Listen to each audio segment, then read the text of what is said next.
Hi everyone, my name's Stephanie. I'm an Australian prep teacher and resource creator. If you've ever found the words, high frequency words, sight words, heart words, magic words confusing and unsure what the difference is, then this is the video for you.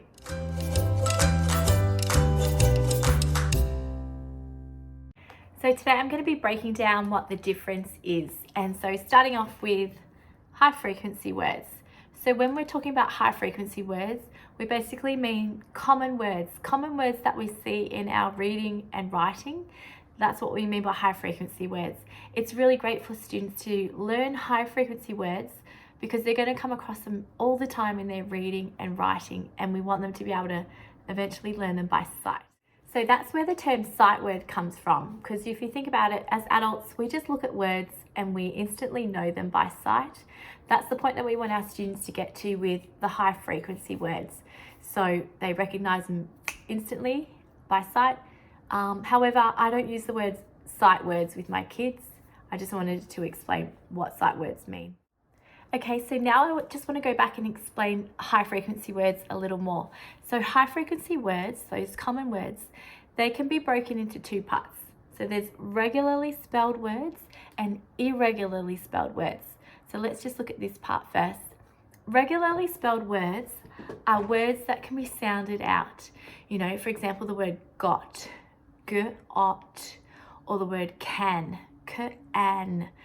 You know, there's no tricky part. They're spelled how you would expect. The sounds match the letters. So the science of reading people like to call those flash words, you know, because kids can sound them out in a flash. So that's where it comes from. But yes, there's no tricky part for the kids to remember. So they're regularly spelled. We call them flash words. Okay, so irregularly spelled words, those are words that are common words, but they have a tricky part to them.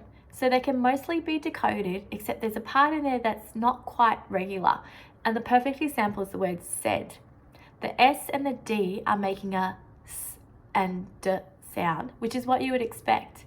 However, the E is being made by the AI, and that's irregular. So that's the tricky part. And because there's a tricky part that the kids have to remember, that they call it a heart word because they have to learn that part off by heart.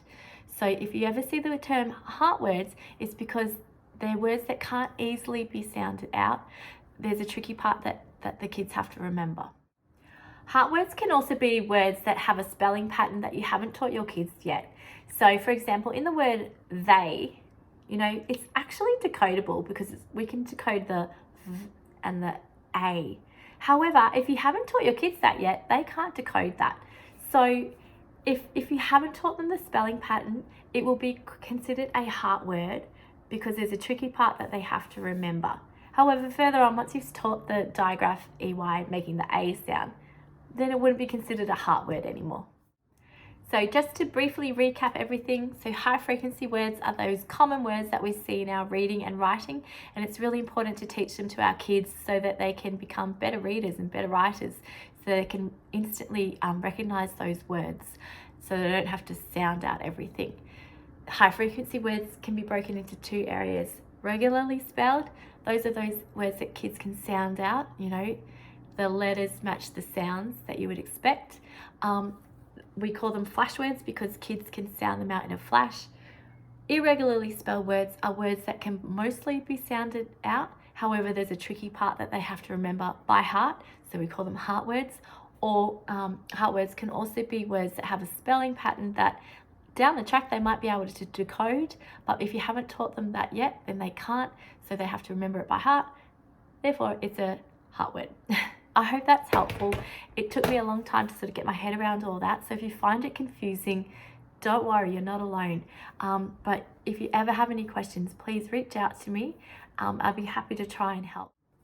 If you want to learn more about how to teach high frequency words in a better way to your preppies, look out for my next video because I'm going to break that down a little bit further. As always, hit subscribe, share with a prep teacher that you know that might not have seen these videos yet, and I'll see you soon.